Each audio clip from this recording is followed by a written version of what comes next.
वक्रतुण्डी महाकाय सूर्यकोटि समप्रभ निर्विघ्नं कुरु मे देव सर्वकार्येषु सर्वदा।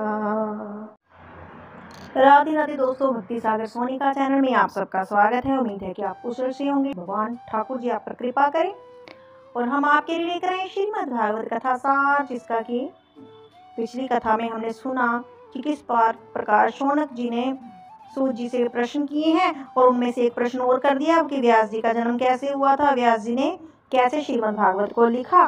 तो हम भी ज़्यादा देरी ना करते हुए चलते हैं नौवें श्रावण में और देखते हैं कि वहाँ पर क्या हो रहा है।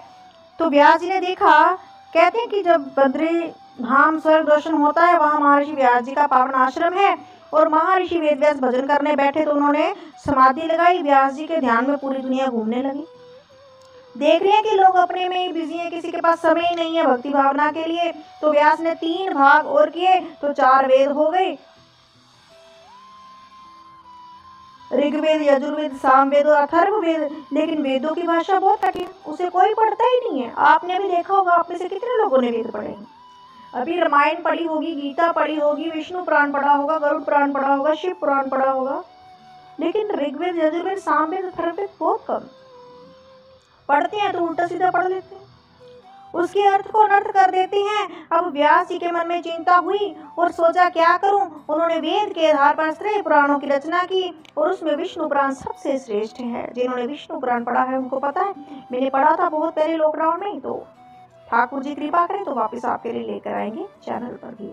लेकिन फिर भी उनके मन में संतोष नहीं हुआ, क्योंकि एक बात कहूँ, मैं कितनी भी अच्छी कविता लिखता हूँ, पर जब तक मेरी लिखी कविता पर मुझे संतोष नहीं होगा तब तक आपको आनंद नहीं आएगा। कथा में आनंद आता ही नहीं, इसका पता चल जाता है, क्योंकि कथा कहते समय आनंद आएगा तो सुनने में आपको जरूर आनंद आएगा, अगर सुनाने वाले को आएगा तो। अगर पढ़ने वाले को लग रहा है, मुझे ही लग रहा है कि मैं क्या पढ़ रही हूँ ये, तो आप लोग तो और ज़्यादा सो जाएंगे। बोलना नहीं चाहिए, क्षमा चाहती हूँ राम जी से। हमारी पिछली वीडियो आपने देखी होगी, राम कथा चल रही थी, रामचरितमानस। उसमें काकभुसुंडी का जो प्रसंग था ना, उसमें कुछ बातें ऐसी थी जो पढ़नी थी, जरूरी थी, क्योंकि एक एक शब्द आपको सुनाना था। शायद इसीलिए जो प्रवचन कथावाचक होते हैं वो चीजें नहीं सुनाते हैं। रीजन क्या है कि सुनने वाले को नींद आ जाती है। पढ़ने वाला भी सोचता रहता है कि ये क्या चलने लगी स्टोरी, क्योंकि स्टोरी तब तक कि सबको समझ में आती जब तक कि वो स्टोरी है। एक राजा, एक रानी है, भगवान कृष्ण का जन्म हुआ, भगवान राम का जन्म हुआ, अब वो अयोध्या जा रहे हैं, अब वो लंका जा रहे हैं। ये जो स्टोरी भूमिका बनकर जो सुनाई जाती है ना, वो समझ में आती है। इतने कल्प तक ये हुआ, इतने योजन तक वो हुआ, ये सब आप लोगों को समझ में नहीं आता, और पढ़ने वाले को भी कई बार समझ में नहीं आता, ऊपर से निकल जाता है। तो ऐसे ही कुछ यहाँ पे हो रहा है। तो व्यास जी के मन में इतना ध्येय है, इतने ग्रंथों को लिखा, लेकिन मन संतुष्ट नहीं। उसी समय व्यास जी के आश्रम में देवर्षि नारद जी का आगमन हो गया। नारद जी ने महर्षि वेदव्यास को देखकर पूछा, क्या बात है पराशर नंदन व्यास जी, सब ठीक तो है? उदास क्यों बैठे हैं, चिंतित लग रहे हैं आप? अब नारद जी वहां जाए, जहां जाए वो प्रश्न ना उठाए, ऐसा तो नहीं हो सकता। अब व्यास जी खड़े होकर रोने लगे, क्या बताऊं भगवान, इतने ग्रंथों की रचना की, इतने सदग्रंथों को लिखा, लेकिन मन में संतोष नहीं है। एक्टर है, उसे रहता है कि कुछ और अच्छा, कुछ और अच्छा। राइटर है, उसको रहता है कुछ और अच्छा, कुछ और अच्छा। किचन में गृहिणी खाना पकाती है, रूटीन में कोई ना कोई एक्सपेरिमेंट करती रहती है कि नेक्स्ट टाइम और अच्छा बनाऊं। तो यही परफेक्शन होती है अपने काम में, कि और अच्छा करने की एक ललक होती है, जिससे हम काम करते रहते हैं। तो ऐसा ही व्यास जी के मन में आ रहा है कि इतने ग्रंथ लिखे हैं, लेकिन अभी संतुष्टि नहीं हुई है व्यास जी को। जो चाहते हैं वो मिल नहीं रहा है। क्या चाहते हैं? दुनिया के लोगों को देख रहा हूँ, खाने पीने सोने में जीवन व्यतीत हो रहा है। ऐसा क्या करूं जिससे समाज का कल्याण हो, संसार के लोगों के मन की वृत्ति समाप्त हो जाए। क्या जीवन है लोगों का? सुबह उठे, नाश्ता किया, नाश्ते के बाद दोपहर का खाना हो गया, पढ़ने चले गए, ऑफिस चले गए, आए, ताश खेलने बैठे, टीवी देखने बैठे, और आजकल तो फोन भी देखते हैं भैया। ऐसे लोगों के आध्यात्मिक चिंतन के प्रति समय निकालने का कौन सुझाव दे? मैं से कितने लोगों को जानता हूँ, जब बेटे की शादी होती है तो बेटा जब दूल्हा बनकर घोड़ी पर चढ़ता है तो बैंड बाजे के सामने ऐसा कमर मटका कर नाचते हैं। मैंने बूढ़े बूढ़े नाचते देखे। नोटों की गड्डियां बिखेरेंगे और उन्हीं को कीर्तन में ताली बजाने को बोलो तो उन्हें शर्म आती है। आपने भी देखा होगा, मैंने भी देखा है, नोटों की गड्डियां। नाचते हुए लुटाते हैं, जबकि ये गलत बात है। गलती से ऑर्केस्ट्रा लगा हो तो और ज्यादा उड़ेंगी, 10-10 की, 20-20 की। पड़ोसी को देखकर जीजा साले को देखकर उड़ाएगा, साला जीजे को देखकर उड़ाएगा, साडू साडू को देखकर उड़ाएगा कि मैंने ज्यादा उड़ाए। नाने परिवार, दादा परिवार, चाचा मामा सब एक से बढ़कर एक आजकल नोट उड़ाने की प्रथा चल चुकी है। लेकिन वहीं किसी पूजा पाठ में पैसे खर्च करने हो तो पंडित जी देख लीजिए, पंडित जी ने कोई पाठ निकाल दिया तो पंडित जी देख लीजिए हाथ थोड़ा तंग चल रहा है। पूजा पाठ के लिए पैसा नहीं है लोगों के पास, लगा देंगे तो सुनाते रहेंगे, और लगाएंगे तो दिखावे पर ही लगाएंगे। खाने पर लगा देंगे जागरण में पैसा सारा। माता रानी की चुनरी वही 100-150 रुपए वाली, श्रृंगार की बात आएगी तो वही पैकेट वाला लाएंगे जो किसी के काम नहीं आएगा। तो शास्त्र कहते हैं परमात्मा के कीर्तन में जो नाच लिया, ध्यान दीजिए, भगवान के कीर्तन में जो नाच रही है वो 84 लाख योनियों में कभी नहीं नाचता है। बेटे की शादी में घोड़ा बैंड वाले के सामने जो नाच रही है उसे 84 लाख योनियों में नाचने में कोई रोक ही नहीं सकता, उसे तो नाचना ही है, ना जाने कितने जन्मों तक।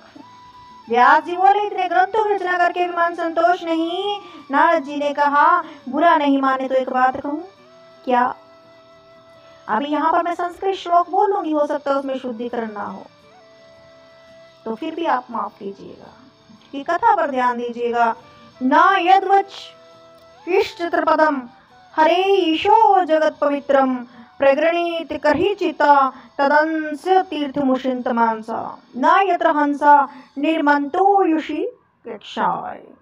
कितना भी सुंदर सरोवर हो, हंस उसमें प्रवेश नहीं करता।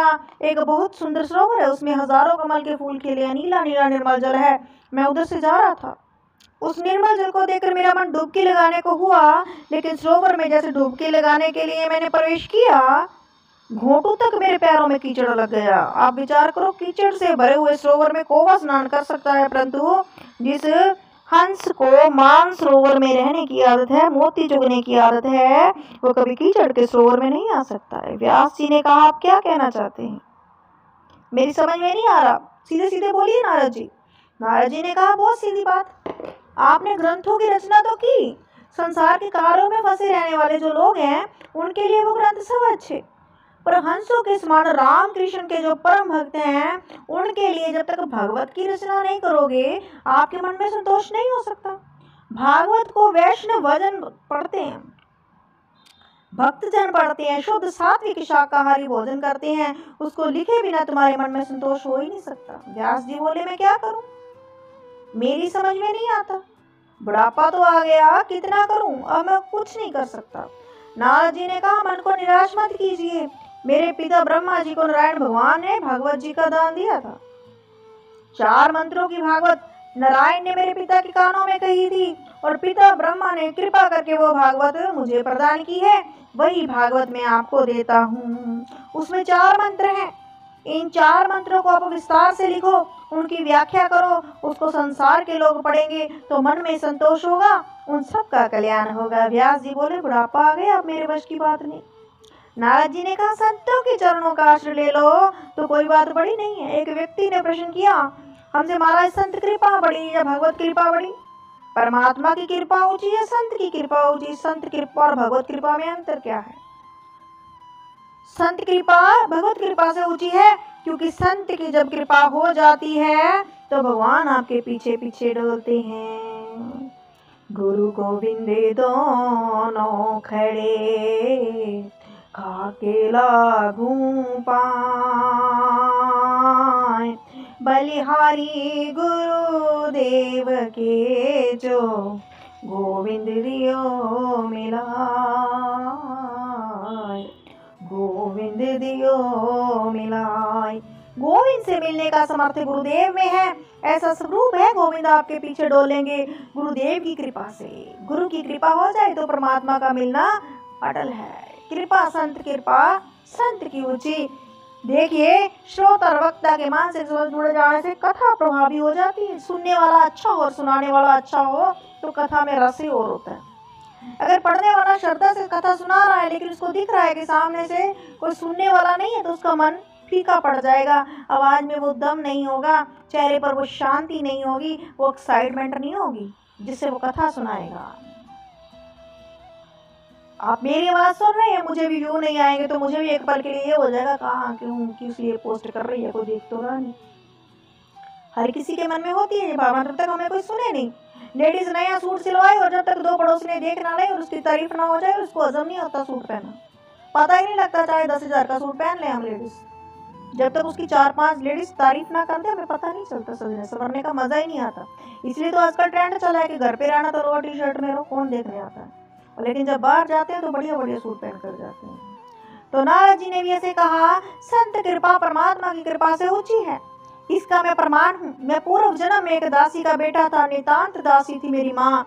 मेरे जन्म होते ही पिता मर गए, मैंने अपने पिता का दर्शन नहीं किया। बेचारी मेरी वृद्धा माता क्या करती, मुझे गोद में लेकर सतग्रस्त ऋषियों के आश्रम पर गई और बोली उन ग्रस्त संतों से, बाबा मैं विधवा नारी हूँ, छोटा सा मेरा बालक है, मुझे गाय धोना आता है, सेवा करनी आती है, यदि अब संतों की कृपा हो जाए मुझे आपके आश्रम में स्थान मिल जाए।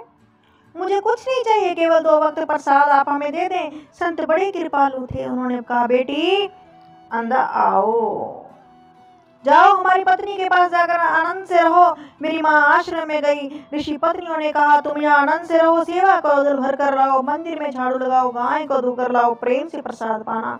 मेरी माँ ऋषि पत्नियों के साथ आनंदपूर्वक रहने लगी। नारद जी ने कहा संतों के यहाँ तो प्रातः 4 बजे से लेकर रात्रि 10 बजे तक केवल सत्संग की बातें होंगी, कीर्तन ही होगा, और क्या करेंगे वहां पर। एक बार उन संतों के आश्रम में बरसात के दिनों में कुछ व्यक्त संत आए चतुर्मास करने के लिए, 4 महीना एक ही जगह बैठकर भजन करते हैं।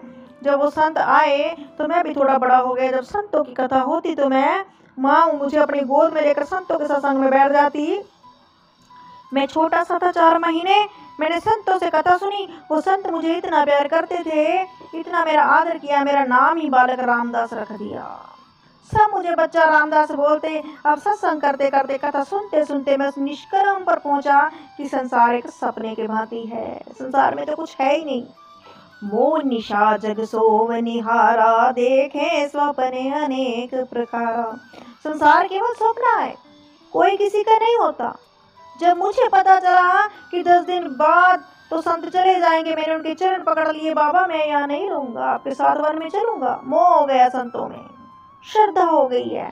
उत्तराखंड में एकांत में बैठकर भजन करने का मन होता है। संतों ने कहा नहीं बेटा, ऐसा तुम नहीं कर सकते। क्यों? बाबा आप ही कथा में कहते हैं कौन किसकी माँ कौन किसका पिता, मुझे नहीं रहना इस घर में। महात्मा बोले ये तो गड़बड़ हो गया। मेरी माँ को जब पता चला कि मेरा बेटा इनके संग जाना चाहता है तो रात को आई, जहाँ जब संत तपस्या में बैठे थे उनके चरणों में गिरकर बोली मेरे बेटे को लेकर मत जाना। आजकल बेकी बातें करता है, मुझसे ज्यादा वार्ता नहीं करता। माँ इसलिए रोती है कि मेरे पुत्र को लेकर मत जाना, मैं इसलिए रोता हूँ कि मुझे छोड़कर मत जाना। संत और ज्यादा दुविधा में भी, एक माँ की माने कि बेटे की माने। संतों ने कहा तुमने हमारी कथा सुनी? जी हाँ। तो कथा का निष्कर्ष तुमने क्या बताया? मातृ देवो भव, पितृ देवो भव, आचार्य देवो भव। माँ को देवी मानो, पिता तुम्हारे है नहीं, वृद्धा माता तुम्हारी कहाँ जाएगी? वृद्ध शरीर में इसकी सेवा करो, क्योंकि माँ की सेवा परमात्मा की सेवा से ऊंची है। वेदांत का पहला सूत्र है माँ की देवी मानो, और दूसरा नंबर पिता को। गुरु जी तीसरे नंबर पर आते हैं, इसलिए जब तक माँ है उनकी सेवा करो। जब माँ का शरीर नहीं रहे तो उत्तराखंड करना, भजन करना। मैं चरणों में गिरकर बोला बाबा मेरा मन नहीं करता रहने को, आप लोग छोड़कर जा रहे हैं, मुझे बताकर जाइए मैं कैसे रहूंगा। तो उन संतों ने मिलकर मुझे एक मंत्र दिया, ओम नमो भगवते तुम्हें वासुदेव धीमहि। ओम नमो भगवते वासुदेवाय का मंत्र मुझे देकर चले गए। नारद जी ने कहा मेरा मन घर में लगता नहीं, मैं मेरी माँ का इकलौता बेटा, इतना प्यार करती, मुझे थोड़ी देर के लिए भी आंखों से ओझल नहीं होने देती थी। माँ इकलौता बेटा आखिरकार। कहती बेटा रामदास किधर गया? मैं सोचता क्या करूं, माँ मुझे भजन भी नहीं करने देती, 1 मिनट भी इधर नहीं देती। एक दिन मन में सोचा कि भगवान मेरी माँ की मृत्यु हो जावे। यदि मुझे ऐसा नहीं सोचना था, लेकिन जब तक ये रहेगी मुझे भजन नहीं करने देगी। ऐसा माँ के प्रति सोचना गलत बात है, लेकिन मन में वैराग्य ऐसा आ गया कि दूसरे दिन माँ जब गाय धोने गई, घास में सांप बैठा था, डस लिया और माँ मर गई। एकदा निर्गता गुहा दोहंती निशी गापथी, सर्पोदश्य पता सर्वशट कृपणा काल ज्योतित।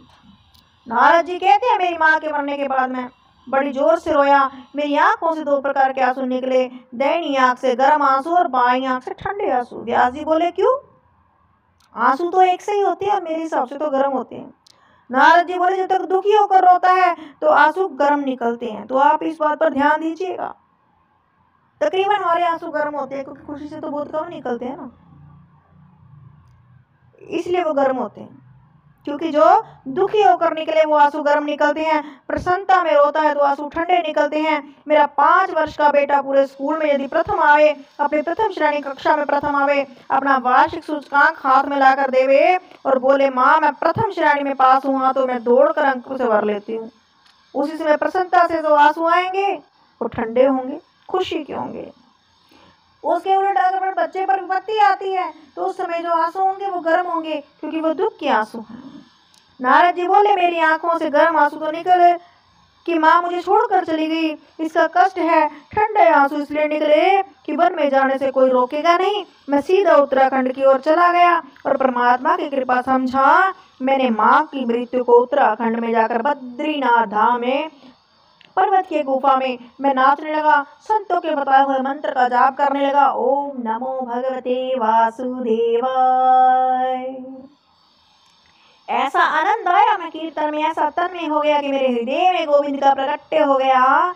लेकिन व्यास जी एक क्षण वो झांकी मेरे अंतर में दिखी और एक क्षण में अंतर ध्यान हो गई। मैं बड़ी जोर से रोने लगा। आकाशवाणी हुई, अरे बेटा अभी तुम्हारे संस्कार शेष हैं, जन्म में मुझसे मिलना संभव नहीं है। सारी सृष्टि जब प्रलयकारी समुद्र में डूब गई, दुनिया जब प्रलयकारी समुद्र में चली गई, मेरी भी मृत्यु हो गई। जब पुनः सारी सृष्टि की सृजन हुआ तो देखो संत कृपा, देखो सत्संग का आशीर्वाद, वही दासी पुत्र बालक रामदास आज देव ऋषि नारद बन गया है। देव दत्ता मीना सुर ब्रह्मा विभूषिता। परमात्मा की कथा का मैं गान करता हूँ, मेरे हाथ में प्रभु की दी हुई वीणा है। मैं ये कहना चाहता हूँ कि व्यास जी जब संतों के आशीर्वाद से दासी का पुत्र बच्चा रामदास देव ऋषि नारद बन सकता है, तो आप भागवत रचना क्यों नहीं कर सकते। व्यास जी ने समाधि लगाई, नारद जी ने व्यास जी के कान में 4 मंत्र दिए, 4 मंत्रों को भागवत को उतार दिया। समाधि हिलाकर व्यास जी ने 4 मंत्रों से 18,000 मंत्र बनाए। बहुत भागवत की रचना व्यास के हृदय में तो हो गई, लेकिन समस्या आ गई कि देव ऋषि नारद ने मुझे भागवत प्रदान तो कर दी, मैंने उसका विस्तार कर दिया, लेकिन मैं भागवत सुनाऊं किसे।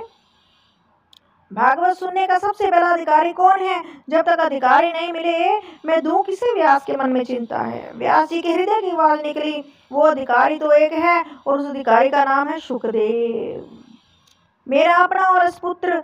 लेकिन सुखदेव तो निर्गुण समाधि में बैठा है, जब तक मेरे पास नहीं आए भागवत कैसे सुनाऊं, और सुनाऊं ही नहीं तो जन जन में इसका प्रचार कैसे होगा। व्यास जी कहते हैं उदास हो गए हैं, फिर अब क्या करें। तो व्यास जी के हृदय से आवाज निकली, देखो 4 अंगुल की लंगोट भी जिसने त्याग दी, ऐसे सुखदेव की खींच कर लाने के समर्थ है तो वो श्री कृष्ण का था।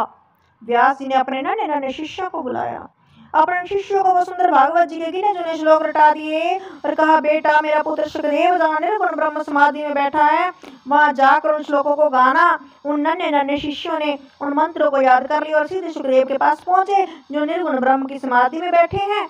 वहां जाकर उन्होंने सुंदर उस मंत्र को गाया, ब्रह्म पीड़नटर पूकर्ण्यो कर्णिकारम विभ्रेद्वासम कनक कपिशम वैजंती चिमालम। ये आधा श्लोक आया और ये आधा श्लोक बोलकर जैसे चुप हुए व्यास जी के पुत्र सुखदेव जी की समाधि खुल गई। भगवान कृष्ण के सौंदर्य का वर्णन सुनकर मुस्कुराकर बोले आगे बोलो।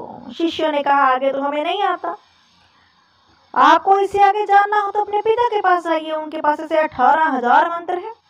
सुखदेव ने मंत्र के माध्यम से जो भगवान के सौंदर्य का श्रवण किया, फिर सोचा होंगे सुंदर वे समाधि में बैठ गए। व्यास जी ने शिष्यों से पूछा क्या हुआ, बोले गुरुजी एक बार उनकी आंखें तो खुली थी लेकिन फिर समाधि लगा ली, इस बार फिर जाओ और मंत्र सुनाना, शायद परिवर्तन आ जाए। दूसरे मंत्र में कृष्ण की करुणा का वर्णन किया, अहो अंक्य स्तन कालकूटम जिधांसया पायतापसाध्वी लेभे गतिं धातृचिता ततोन्यं कामादयालु शरण व्रजेम। अहो देखो तो सही, इस पूतना को जहर लगाकर आई सतनों पर कृष्ण को मारने, लेकिन गोविंद ने उसको माता के प्रति गति प्रदान कर दी। जो गति माता यशोदा को मिली बाद में वो गति पूतना को मिल गई। पहले इस करुणा की बात को सुनकर सुखदेव जी की समाधि टूट गई। शिष्यों से बोले आगे बोलो ना। वो फिर बोलते हमें तो आगे आता ही नहीं, इतना ही तो सिखाया है व्यास जी ने। ज्यादा सुनना है तो अपने पिताजी के पास जाओ, लालच दे रहे हैं पिताजी, जैसे बच्चे को देते हैं टॉफी खा ले, चॉकलेट खा ले, वो सिस्टम चल रहा है यहाँ पर भी। दौड़े दौड़े सुखदेव जी आए, मिशन सक्सेसफुल। सुखदेव जी को बुलाना था, वो आ गए। अपने पिता के चरणों में गिरकर बोले, पिताजी मुझे कृष्ण कथा सुनाइए, भागवत सुनाइए। महर्षि वेदव्यास ने सोचा मेरा पुत्र आ गया, लेकिन भागवत को पढ़ने का प्रथम अधिकारी कौन है? जिसने काम को जीता हो, क्रोध को जीता हो। दो हमारे जीवन के महान शत्रु हैं, काम और क्रोध। जहाँ कामत है राम नहीं, जहाँ राम नहीं काम। जिस हृदय में पहले काम बैठ जाएगा वहां राम को आने में संकोच लगता है, और जहां पहले हमने राम को बिठा दिया वहां काम कभी आ ही नहीं सकता। इसलिए सुखदेव ने काम को जीता है कि नहीं, क्रोध पर विजय पाई है कि नहीं, इसकी परीक्षा कैसे लूं? हालांकि मैं जानता हूं कि सुखदेव ने काम क्रोध को जीता है, लेकिन यदि मैं संसार में से कहूं मेरे पुत्र ने काम क्रोध पर विजय पाई, तो लोग कहेंगे कि अपने पुत्र की स्वयं बड़ाई करते। ऐसे ही होता है ना, घर में बांट दिया, अपना था इसलिए सुना दी। राजा जनक यदि कह दे कि सुखदेव ने काम क्रोध को जीता है, सब जान जाएंगे जनक महाराज बड़े प्रतापी सदग्रस्त संत हैं। सजना सुखदेव 4 उंगल के लंगोटी भी अपने शरीर पर नहीं पहने हैं, दिगंबर हैं, 16 वर्ष की उम्र है, चोड़ वक्षस्थल है, लंबी भुजाएं। जनक महाराज के द्वार पर पहुंच गई। व्यास जी ने समाचार पूछ दिया, मेरा पुत्र आ रहा है, इसकी परीक्षा ले लेना, इसके मन को जीता या नहीं। जैसे ही सुखदेव जी जनक के द्वार पर पहुंचे और द्वारपाल से बोले कि जनक महाराज से जाकर बोले कि व्यास नंदन उनसे वेदांत पढ़ना चाहते हैं। जनक महाराज ने भीतर से ही कह दिया, अभी 5 दिन का समय नहीं। द्वार पर खड़े रहे। ऐसा विचित्र संत 5 दिन तक द्वार पे खड़े रहे, जरा भी क्रोध नहीं आया। विषम परिस्थितियों को भी मुस्कुराकर कहा, निकाल देवे, वही तो संत है। अगर कोई और होता तो गुस्सा कर जाता, मैं इतना बड़ा संत, इतने बड़े महर्षि का मैं पुत्र हूँ, तो मुझे दरवाजे पर खड़ा कर दिया 5 दिन के लिए। लेकिन वो सुखदेव जी हैं। जनक महाराज ने अपने सैनिकों से कहा, जाओ सुखदेव के चेहरे पर जरा भी क्रोध की मुद्रा दिखाई दे तो उनको वापस कर दो। सैनिक आकर बोले, महाराज ऐसा संत हमने कभी नहीं देखा। 5 दिन पहले जो मुंह की आकृति थी वही आज है। जनक महाराज रोने लगे, मैंने संत का अपराध किया है, भारी अपराध किया है, लेकिन मैं क्या कर सकता हूँ। द्वार पर गए, बोले, आइए पधारिए। सुखदेव जी ने कहा, मैं व्यास जी का पुत्र सुखदेव हूँ, आपसे वेदांत पढ़ना चाहता हूँ। जनक महाराज ने कहा, पधारिए, पढ़ाएंगे, और लोगों को इशारा किया। इन्होंने क्रोध को जीत लिया। 5 दिन धूप में खड़े रहे, लेकिन जरा भी क्रोध नहीं आया। अंतपुर के द्वार पर सुखदेव को बिठा दिया। जनक चले गए। एक से एक सुंदरी आई, सबने सुखदेव को घेर लिया। कोई उन्हें छवा झुला रही है, कोई तांबूल समर्पित कर रही है, कोई सुखदेव जी को आलिंगन करके बैठ गई, परंतु आदरणीय सुखदेव के चेहरे पर जरा भी विकार नहीं आया, कोई विकृति उनके चेहरे पर नहीं आई। जनक महाराज आकर साष्टांग उनके चरणों में लेट गए। मुझे क्षमा करें भगवान, बहुत बड़ा अपराध हुआ, आपके पिता का आदेश था, इसलिए ये अपराध किया है मैंने। मैं आपको क्या वेदांत पढ़ाऊं, आप तो स्वयं वेदांत स्वरूप हैं, आप तो वेदांत के सशक्त हस्ताक्षर हैं। जन जन में प्रचार कर दिया, काम और क्रोध दोनों को जीता। आचार्य सुखदेव ने, ब्रह्मा की सृष्टि में केवल एक ही पुरुष ऐसा है, आचार्य सुखदेव, जिन्होंने काम को जीता है, क्रोध पर विजय पाई है। सुखदेव जी के जीवन में कभी क्रोध आया ही नहीं। निष्ठ बालक ब्रह्मचारी हैं। व्यास जी ने सुखदेव जी को गले से लगाया, बोले, आज मुझे अधिकारी शिष्य मिल गया है। जैसे शिष्य की इच्छा होती है मुझे श्रेष्ठ गुरु मिले, वैसे गुरु भी चाहता है कि मुझे अधिकारी शिष्य मिले। वाल्मीकि रामायण में वर्णन आता है, अगस्त मुनि के शिष्य थे सुतीक्ष्ण जी। सुतीक्ष्ण को अगस्त ने जब विद्या अध्ययन कराया तो सुतीक्ष्ण जी ने कहा, गुरुदेव, गुरु दक्षिणा में क्या दूं। अगस्त मुनि ने सुतीक्ष्ण को अंक में भरकर कहा, बेटा, यदि मुझे गुरु दक्षिणा देना चाहते हो तो मुझे राम के दर्शन करा दो। गुरुदेव, आपने शिष्य से कहते हैं राम के दर्शन करा दो, मुझे और कुछ नहीं चाहिए, क्योंकि तुम्हारे जैसा तपस्वी शिष्य मिलना भी भाग्य की बात है। इसलिए सुतीक्ष्ण जी के आश्रम पर मेरे रघुवर आए, जो सुतीक्ष्ण जी ने उन्हें अगस्त मुनि के आश्रम पर ले जाकर गुरुदेव को प्रभु श्री राम के दर्शन कराए। रामचरितमानस में सुनी होगी आपने ये कथा। ऐसे ही महर्षि वेदव्यास को परम हर्ष हुआ, मुझे मेरे ऐसा यशस्वी शिष्य मिल गया। पुराणों की विद्या दिगंबर नहीं कह सकता, इसलिए व्यास जी ने उन्हें कौपीन पहनाई, सुखदेव जी दिगंबर जरूर हैं, लेकिन ऐसे दिगंबर नहीं कि कोपीन पहनते हैं। उनको श्रीमद् भागवत अध्ययन कराया। भागवत को पढ़कर सुखदेव गदगद हो गए। राजश्री मारी परीक्षित को जब सप्त दिवस में मृत्यु का श्राप मिला और कोई भी निर्णय नहीं कर पाया कि केवल 7 दिनों में परीक्षित को मोक्ष कैसे मिले, तो आदरणीय सुखदेव परीक्षित की सभा में आए। ऐसी भागवत सुनाई सज्जनों। परीक्षित के 7वें दिन परीक्षित के लिए विमान आ गया और परीक्षित बैकुंठ को चले गए। शौनकादि ऋषियों ने पूछा, ये परीक्षित कौन है? आगे फिर क्वेश्चन आया, देखिए। अच्छा श्रोता वही है जो आगे के आगे प्रश्न करे। आजकल के बच्चे ऐसे हो गए एक्टिव। हमारे टाइम वाले हम तो ऐसे थे जहाँ पे घर रोक दिया वहीं रोक दिया, भूत है तो ठीक है भूत है, रात को बाहर नहीं निकलना, माड़ा होता है तो माड़ा होता है। लेकिन आजकल के बच्चे हर चीज़ में साइंस ढूंढते हैं। गूगल पे, अलेक्सा पे सर्च मारते हैं कि इसके पीछे का क्या सिस्टम है। होना भी ऐसी चाहिए, तर्क होना चाहिए, बातों में पूछना चाहिए बार बार, तभी पता लगता है कि सामने वाला हमारी बात सुन रहा है। हाँ जी हाँ जी हाँ जी हाँ जी करना भी अच्छा नहीं होता। ऐसे में शौनकादि ऋषियों ने अगला प्रश्न कर दिया, परीक्षित कौन है?